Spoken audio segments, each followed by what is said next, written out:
Welcome back to the Kyle Olson Show. Nick Adams is founder of the Foundation for Liberty and American Greatness, or FLAG, a nonprofit organization dedicated to promoting and providing high-quality civics education that informs students and families about the greatness of America and the power of the American dream. He's also author of the new book, Trump and Churchill, Defenders of Western Civilization, which is available Tuesday, but available for pre-order now. Nick, thanks for joining me. Kyle, it's a pleasure to join you and your listeners. So I want to talk to you about your organization because that has civics education, the lack of knowledge about how government works, what our rights are, etc., is very troubling to me because so many kids are coming out of schools not knowing very basic information. But first, I want to talk to you about Trump and Churchill because I find this very interesting. In your new book that comes out next week, you do a comparison of Trump and Churchill. What's sort of the top takeaway that you want people to understand from your book? Well, Kyle, look, I've had a lifelong admiration for both men. I got a book of Winston Churchill speeches when I was 8 years old from my dad, and I read The Art of the Deal when I was 13, when a friend of mine gave it to me at school. And both men, unique, historic, consequential. And I was on the Trump train from day one on the 16th of June, 2015, when he came down the escalator. And over the time that he was the candidate, now he's been the president for 3.5 years, I started really to realize just how similar both Trump and Churchill are. Now, it's not always an obvious comparison, of course, because when you look at both men on first blush, Kyle, one was 5'6" and loved to have a drink. One is 6'3" and a teetotaler. One, of course, began their career by opposing tariffs, the other by introducing them. One napped every afternoon in their pajamas. The other doesn't seem to sleep at all. One was this rather soaring and compelling orator. The other is a very crude but extraordinarily effective tweeter. So they're very different on the surface, but as soon as you drill a little bit further down, Kyle, I found in my research in writing Trump and Churchill that there are remarkable parallels between the times and between the men. Both intensely disliked, even hated. Both loved their country. Both refused to conceal their true self or conform to expectations. Both alpha males. Both clear thinkers and plain speakers.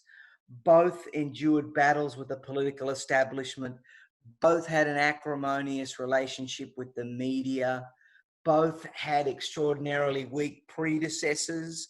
Of course, Churchill had Neville Chamberlain and Donald Trump had Barack Obama. And well, to say that Chamberlain and Obama had the spine of jellyfish would probably be unkind to jellyfish. And so I think that juxtaposition really magnified Churchill's qualities as it's doing now with Donald Trump. One of the things you write about is that they were both optimistic. They were both positive. They imbued this positivity that is, I think, encouraging to a lot of people. And that's one of the reasons I like President Trump, is because he's an optimist. He has this air that anything is possible. If you apply yourself, if you work hard, you can achieve pretty much anything in America. Now, his detractors, they interpret that as arrogance, or that he's indifferent to troubles like coronavirus or, whatever issues may be coming up. How do you see that? Kyle, you're exactly right. The president has been accused of peddling false optimism by New York City Mayor Bill de Blasio. CNN's Wolf Blitzer accused him of belittling the enormity of the crisis of this invisible enemy. Look, anybody that studied Donald Trump, as I have, knows that he's always believed in the power of positive thinking. He is naturally an optimist. And this is definitely something that he has in common with Winston Churchill. Churchill, in the darkest days of the world, was always reminding the British people of the times that have been sunny in the past, and he was also speaking of sunnier times to come.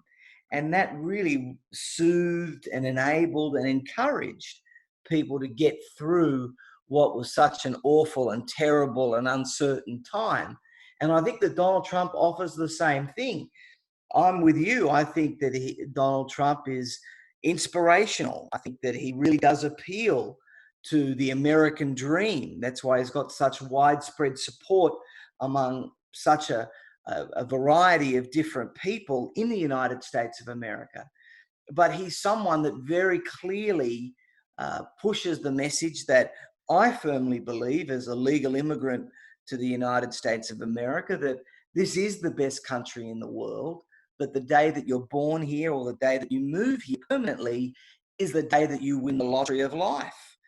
And we have an enormous head start on anyone and everyone everywhere else.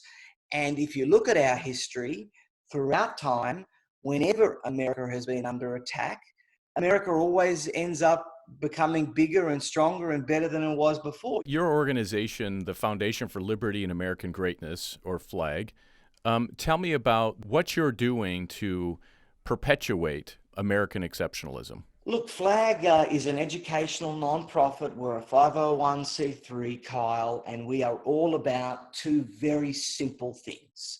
Number one, teaching civics, and number two, putting patriotism back in public schools. And we do it three ways. Number one, through classroom visits. Number two, through the creation and distribution of kid-friendly resources relating to the founding documents. We created the world's first kid-friendly constitution. We've got the Students' Declaration of Independence, the Students' Federalist Papers, and the Citizens' Guide to the Electoral College. And the third thing we do is we train teachers how to teach civics the way that it used to be taught, through professional development training. Today's young Americans have next to no knowledge, basic appreciation of the United States Constitution, the Declaration of Independence, or the Federalist Papers. You know, I think that there are a lot of older people who are paying the taxes to fund the schools, and they had a rigorous civics education when they went. But then you look at these statistics that come from your organization or others that show that, you know, kids do not understand the Constitution. They probably have never even heard of the Federalist Papers, let alone being able to actually explain what they mean. I saw a poll, I think it was last year, that said 10% of college graduates believe that Judge Judy is on the U.S. Supreme Court. So can you sort of explain, where did this decline come from, and what are you doing to stop it? Well, Kyle, it's happened for a long time now. I would think the last 30 years or so. It began back in the mid-1980s. I think it was born out of a frustration of the left. They were so handily defeated by Ronald Reagan in that 1984 election that they realized that their fortunes electorally through actual politics was going to be very difficult. So they set about changing the culture. They set about going and taking over all of the cultural institutions that shape and influence our culture. Things like public schools, universities, the media, the entertainment industry. And they've done that unbelievably well, because not a one of those today is in the hands of people that believe in a traditional America. All of them are in the hands of people that want to fundamentally transform the United States of America. A direct quote from Barack Obama. So it began there, and slowly but surely through teachers' unions and through social media, I think that it's only gotten worse. The problem was exacerbated. So what FLAG tries to do is we try and connect for young people the founding of the United States, the values and the opportunity that emanate directly from that setup by our founding fathers. We try and connect that for kids for their own dreams and their own ambitions. So we make it very clear that it's things like the Constitution and the Declaration of Independence and the Federalist Papers that have set the framework, that have laid the ground, that are the pillars for you to go and achieve your own dreams. Well, I would love to have you back and talk about your organization's work.